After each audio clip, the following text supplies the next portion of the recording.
The linoleum was cold, a clinical, soul-sapping chill that bit into the raw, shredded meat of my soles. I had left my loafers somewhere back in the green hell of the jungle, an $800 sacrifice, and now every step across the polished floor of this place felt like a fresh indictment of my own vanity. The silence here was different from the silence of the woods. In the jungle, the silence was a predator holding its breath. Here, in this sprawling, white-walled complex, the silence was architectural. It was the sound of a billion-dollar investment suddenly exhaling its last breath. The air conditioning had long since died, leaving a stagnant, humid weight that smelled of ozone and floor wax. I moved down the primary arterial hallway, my grip tightening on the textured plastic handle of the Orion flare gun. It was a pathetic weapon, a single shot of magnesium intended for the sky, not for defense. But its weight was the only thing keeping the panic from clawing its way up my throat. In my other hand, the heavy mag light cut a clinical swath through the dim gloom. The architecture was baffling. The island itself seemed to be high security. Thick reinforced concrete, electrified fencing, and heavy-gauge steel door frames for vehicles. But this place had an aggressive resort aesthetic. Palm fronds were etched into the frosted glass of the partitions. The lighting fixtures, now dark, were housed in stylized bamboo casings. It was the kind of place where you'd expect to be handed a mimosa and a liability waiver. I rounded a corner, and the space opened up into a cavernous dining area. A sign above the entrance, hanging by a single rusted chain, read the Cretaceous Cafe. To my left, a massive glass wall panel that looked out into what was a courtyard, and to my right, the walls were obscured by floor-to-ceiling murals. They were beautifully rendered, almost haunting in their detail. A flock of ostrich-like dinosaurs, sprinting across a prehistoric savanna, but what really caught my eye was the smaller one.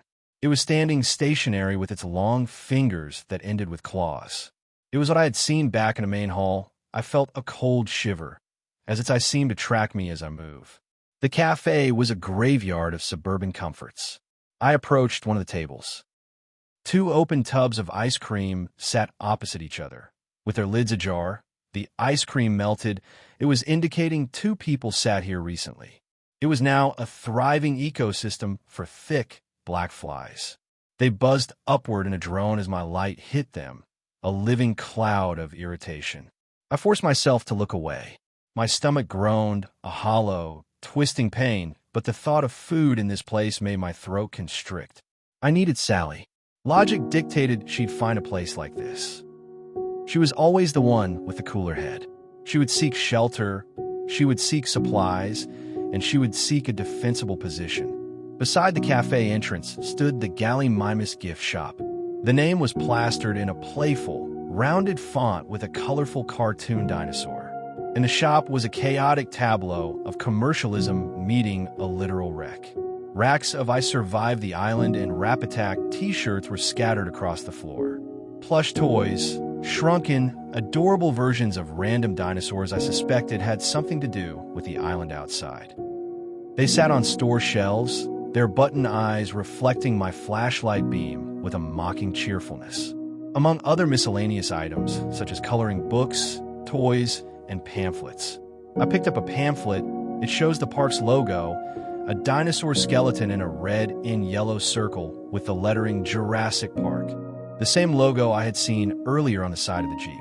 I opened it, and it was in another language, Japanese by the look of it, and the other side a cartoony map. This pinpoints different sites on the island, including the visitor center, helipad, electric fencing, and where the dinosaurs were located. The reverse of the pamphlet, when closed, features a Kodak Gold Plus film advertisement. So this is a theme park. I pocketed the pamphlet for the sake of having any sort of map, no matter how cartoony. The deeper I went into the shop, the more the air changed. It was cooler here, tucked away from the main glass corridors. My feet moved over a carpet of discarded postcards and plastic keychains. Every shadow looked like a crouching predator. Every rustle of the ceiling tiles sounded like a claw on metal. I was operating on a razor's edge of adrenaline and exhaustion. the kind of state where the mind begins to manufacture its own ghosts. At the very back of the shop, past a display of expensive-looking binoculars and branded rain gear, I found a heavy steel door marked Employee Storeroom. Authorized personnel only. It was slightly ajar. A sliver of darkness lay behind it, a void that seemed more intentional than the rest of the ruin. I placed my hand on the cold wood. My palms were slick with sweat. If she wasn't here, I didn't know if I had the cognitive reserves to keep looking.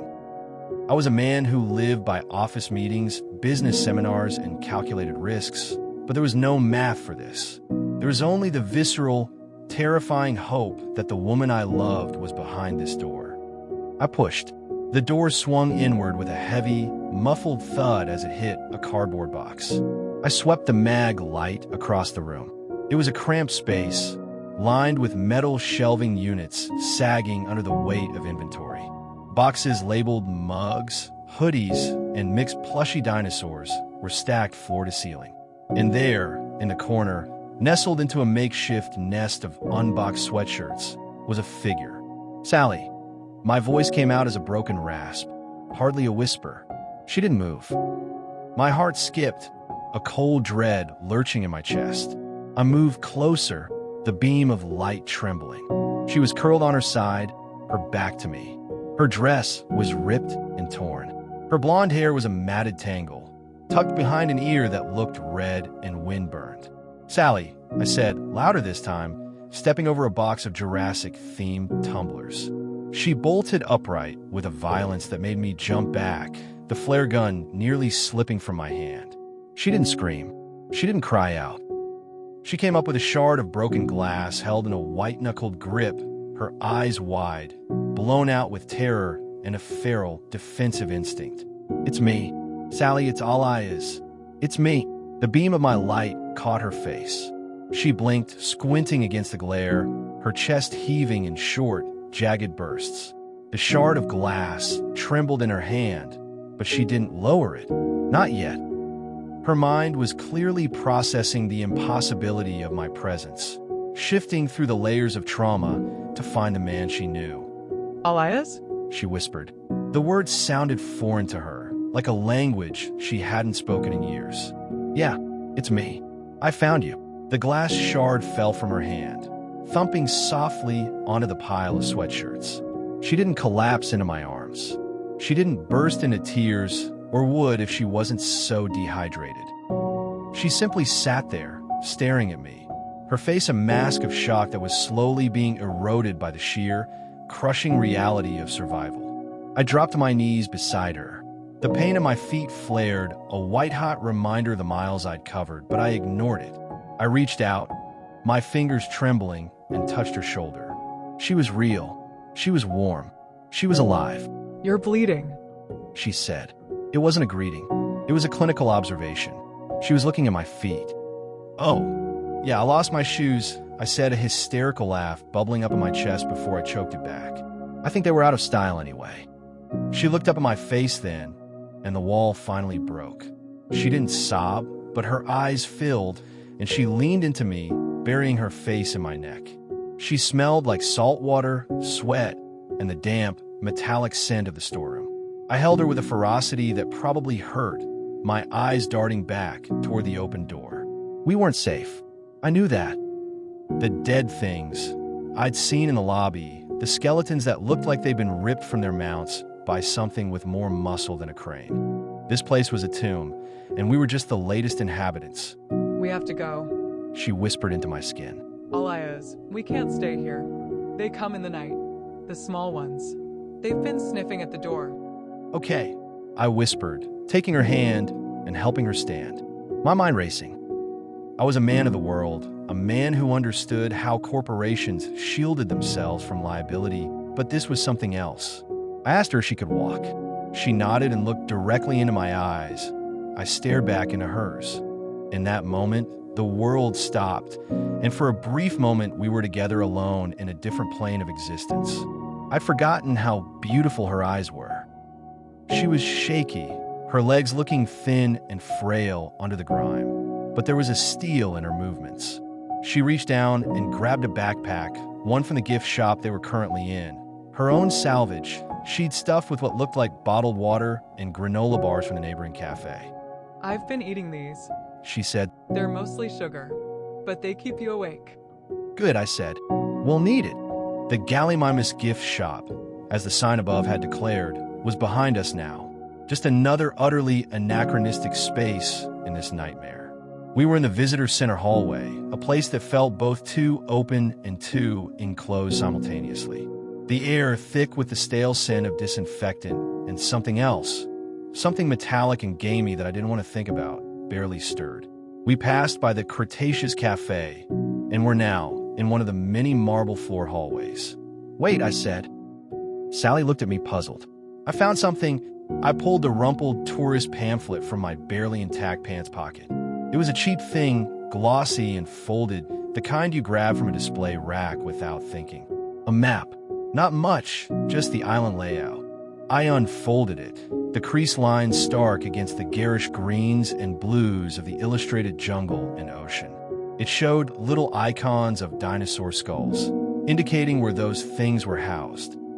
Sally glanced at it, her eyes, usually so vibrant, now shadowed with a weariness that went beyond mere fatigue. But she managed a small, almost imperceptible smile. It was a fleeting thing, barely there, but it reached me.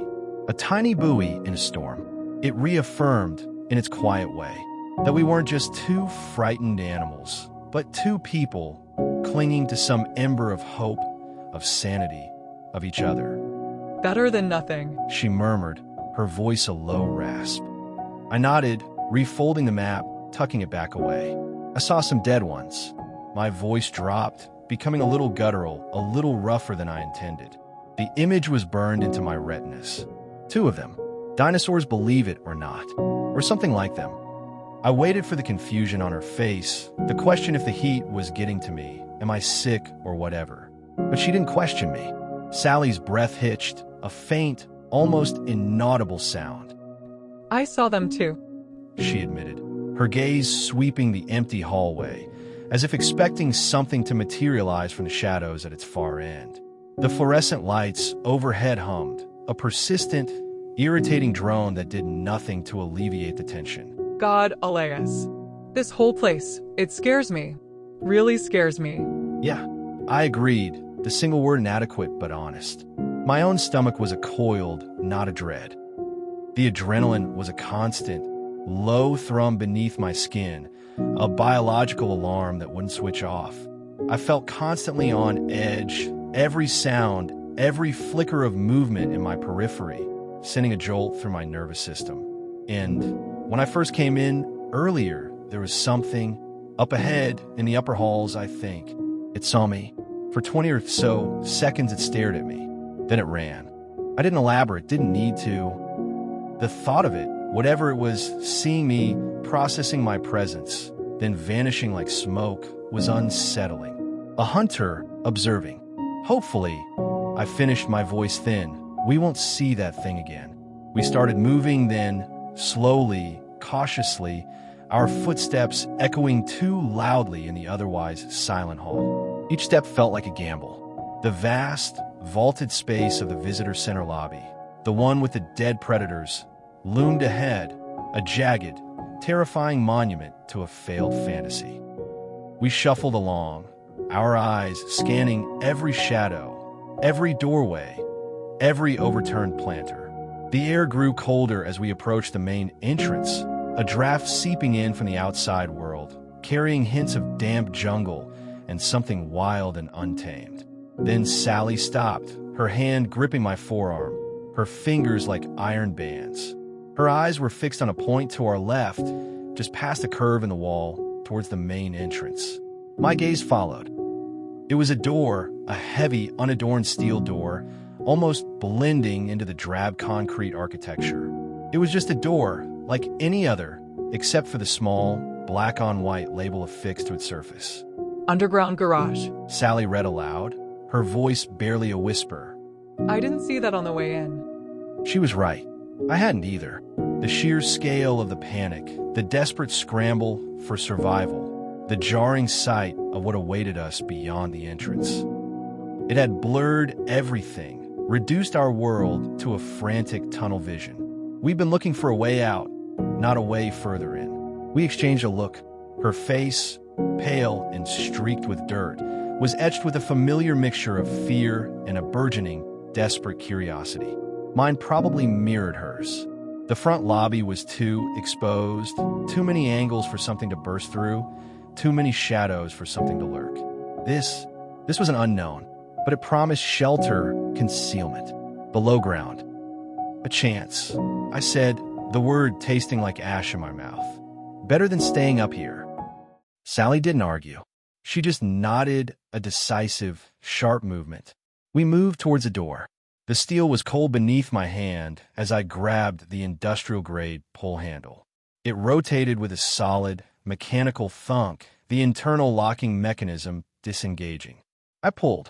The door, heavier than it looked, groaned open, revealing not a garage directly, but another stairwell.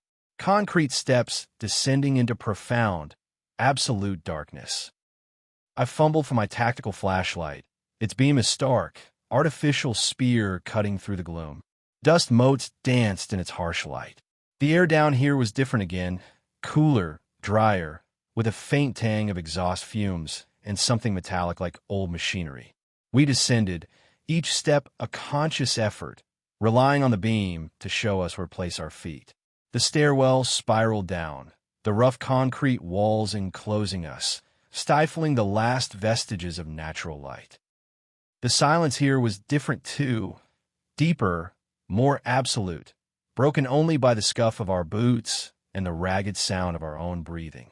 The stairs eventually bottomed out onto a broad, concrete floor. The space that unfolded before us was vast, cavernous. It was indeed a subterranean facility, a sprawling underground garage. My flashlight beam cut across polished floors, reflecting off metallic surfaces. The air here was heavy with the smell of oil, rubber, and something else, something vaguely organic that I couldn't place. And vehicles. Rows of them. 12 custom Toyota Land Cruisers, all in a distinct custom livery. A deep forest green base with bold, black tiger stripes streaking across their hoods, and on the side, it read Jurassic Park with that same logo. They stood like silent, expectant beasts, pristine despite the obvious abandonment, their tires inflated, their windows gleaming. Each one looked like it could take a beating, built for rough terrain, with reinforced bumpers and roof racks. The downside was they seemed to run on an electric track buried into the ground. Sadly, they were of no use to us. Beyond the main bank of cars, deeper into the cavern, were two empty spaces clearly designed for vehicles of similar size. Above each space, a small, illuminated sign hung, suspended from the ceiling. The first read, Unit 18. The second, Unit 29. The numbers hung in the air, a testament to a grander scale of operation, a fleet that was either deployed or destroyed, or perhaps simply never made it back. Well, Sally breathed. this is something. I swept the beam of my flashlight across the array, taking in the details. They were serious machines, not tourist trams. These were for field operations, for dealing with the reality of what lived out there. The sheer number of them, all parked neatly. Okay, I said, trying to organize my thoughts, to push past the sheer sensory overload. Options. We have options. Not good ones, but options. I pulled out the crumpled pamphlet again, smoothing it open on the hood of the nearest Land Cruiser. The ridiculous, cartoony map mocked our predicament. Let's see. This place, it's useless for anything underground. Just the main visitor areas, the attractions, the safe zones. I traced a finger over the bright green swaths of jungle, the little red dots marking points of interest. It looked so innocuous, so utterly false. Nothing, I confirmed, shaking my head. No tunnels, no underground anything. Just the surface. I folded it back up. So, we don't know where this leads. Or what might be down here. My gaze flickered to the shadows at the far edges of the garage, where the light faded into impenetrable blackness. The air, despite its relative dryness, felt heavy, pregnant with unspoken threats. But it's covered. Not exposed. Sally pointed out, her voice regaining a sliver of its usual practicality. Not on the surface to anything big or small and nasty. Her eyes darted towards one of the Land Cruisers, then back to the further reaches of the garage. My flashlight beam, still sweeping the perimeter of our immediate surroundings, caught something else. To Sally's left, set into the curving wall that defined the edge of the garage, was a rounded tunnel. It wasn't a vehicle access tunnel. It was too small for that.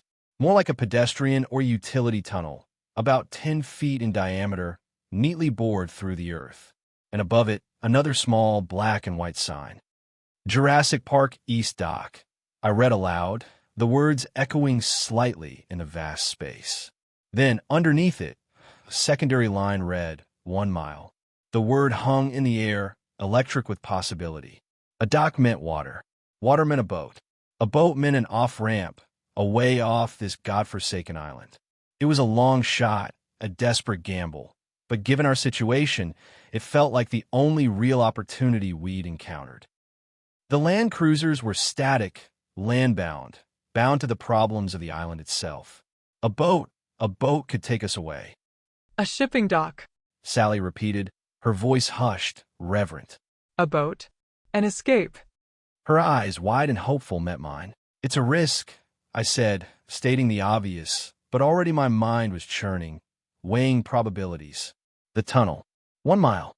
That was walkable, possibly safe, possibly a more direct route than trying to navigate the ravaged surface.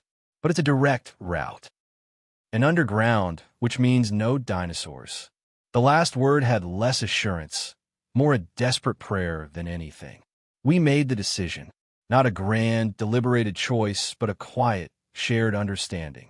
We would take the tunnel. It felt like the lesser of many evils.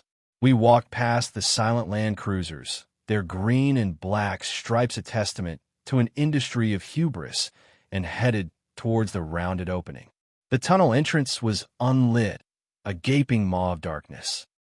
My flashlight beam pierced it, casting long, dancing shadows.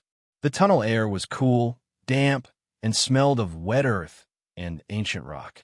It was blessedly quiet, save for the rhythmic drip of water somewhere ahead. We started walking, the beam of my light leading the way, playing over the concrete-lined walls. The tunnel was perfectly circular, uniform, clearly the result of advanced boring machinery. It felt endless, a sterile conduit cutting through the very heart of the island. About 5 minutes into our walk, the silence was absolute, broken only by our soft footsteps, our careful breathing. We were talking quietly, hushed words about nothing in particular, just trying to keep the oppressive quiet from swallowing us whole, to ground ourselves in the sound of our own voices. The words were a fragile shield against the encroaching darkness and the unspoken fears. Then a sound. A sudden, distinct click. It came from behind us. A sharp, mechanical sound like bone on rock, or something far more unsettling. We both froze, mid-step, mid-sentence. My heart leapt into my throat, hammering a frantic rhythm against my ribs. Sally's hand instinctively grabbed mine, her grip tight, desperate. We didn't need to look at each other. The message was clear. Something was behind us. The quiet talking died. We communicated in glances, in the pressure of hands. Whispering. Any sort of plan. But there was no plan. This was a one-way tunnel. A straight shot. To turn around was to walk directly into whatever was behind us. There were no side passages, no alcoves, nowhere to hide. Just the smooth, curving concrete walls and the path ahead. We started walking again, faster this time, but very quiet, each step agonizingly precise. We listened for the faintest crackle of debris on the tunnel floor, the slightest splash of water, anything that would betray our presence. The clicking sound followed, closer now. It wasn't mechanical. It was organic. The sound of claws on concrete. My breath caught in my throat. I could feel Sally's hand trembling in mine. We were power walking now, a desperate, silent scramble, our muscles screaming as we tried to put distance between us and the unseen horror. The clicking was followed by a low, guttural snorting sound. Then a small, tentative growl. A rumble that vibrated through the tunnel floor. It was getting closer. Sally was scared stiff. I could feel it radiating off her, a cold wave of pure terror. Her knuckles were white where she gripped my hand. I squeezed back, a useless gesture of reassurance, but it was all I had. We kept moving, faster, faster, the panic clawing at my throat, threatening to choke me. Every instinct screamed to run, to sprint, but the fear of making noise, of drawing immediate attention, held us back, forcing this awful, measured flight. Then, just as we rounded a gentle curve in the tunnel, a head slowly appeared behind us from around the bend. It was low to the ground, moving with a fluid, predatory grace. Boxy, angular. The light from my flashlight, still directed forward, caught just the edge of it, illuminating the familiar, terrifying silhouette. It was the same thing as the dead things in the main foyer. A raptor, and this one was very much alive. Its eye, a quick, intelligent gleam, caught the light for a split second, locking onto us with an unblinking, merciless intensity. It was impossibly close. Its presence filled the tunnel, filled our world. The clicking intensified, no longer cautious, but an eager, anticipatory rhythm. The growl deepened, a vibrating warning. We were trapped. The beam of the mag light cut through the subterranean gloom, landing square on the creature's face. It didn't screech like a movie monster. It let out a sharp, percussive hiss, its head jerking back as the retinas burned. I could see its slit pupil and the way the skin tightened over its boxy skull. It was muscle and instinct wrapped in a mottled, pebbled hide that looked like bruised fruit under the artificial light. "Get behind me," I hissed, my voice cracking with a dry, metallic taste of adrenaline as I turned to face the beast. I kept the light fixed on its face, a flickering barrier between us and its teeth. The beast recovering fast. It lowered its center of gravity, its sickle-shaped toe claws clicking against the concrete, a rhythmic predatory sound that resonated in my marrow. It was blinded, yes, but it was also pissed. It began to sway, triangulating my position by the sound of my heavy, ragged breathing. Sally was a shadow behind me, her hand white-knuckled on my back. I felt her shift. "Alias," she whispered. Her voice was trembling, but there was a sharp, clinical edge to it that I didn't expect. She wasn't just scared, she was calculating. She swung her backpack off her shoulder in one fluid, desperate motion. "When I throw it, we move. Don't look back." She didn't wait for a confirmation. She hurled the bag. It was heavy, packed with the protein bars and water bottles she'd scavenged from the visitor center's cafe. It hit the floor with a heavy thud and the internal thump right at the creature's feet. The raptor flinched, its head snapping down. To a predator in a high-stress environment, movement and sudden noise are either a threat or prey. It snapped at the bag, its jaws landing shut on the heavy canvas. The sound of the fabric tearing was visceral. The sound of teeth meeting resistance. It stepped back, its throat emitting a low, vibrating chuff of territorial victory. Preoccupied with the heavy prize it thought it had caught. We didn't sprint. Sprinting invites a chase. We power walked, our feet hitting the concrete in a frantic, muffled rhythm. My heart was slamming against my ribs like a trapped bird.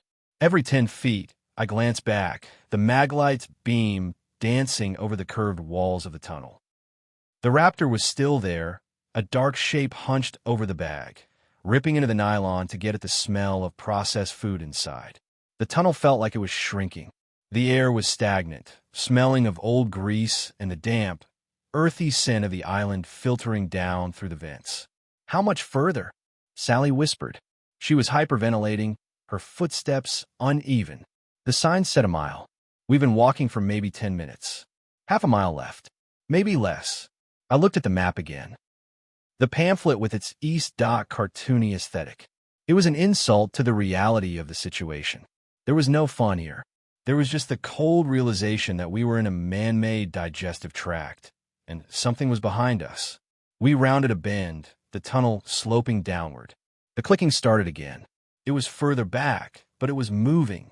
It had finished the bag. It realized the canvas didn't provide the meal it wanted.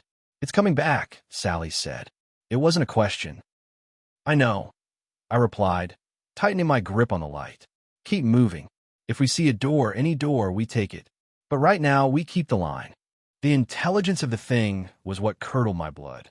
It wasn't just trailing us. It was pacing us, waiting for the tunnel to narrow or for one of us to trip. It was a patient, calculated kind of hunger. We were half a mile from the water, trapped in a concrete throat, with nothing but a flashlight and a few minutes of borrowed time.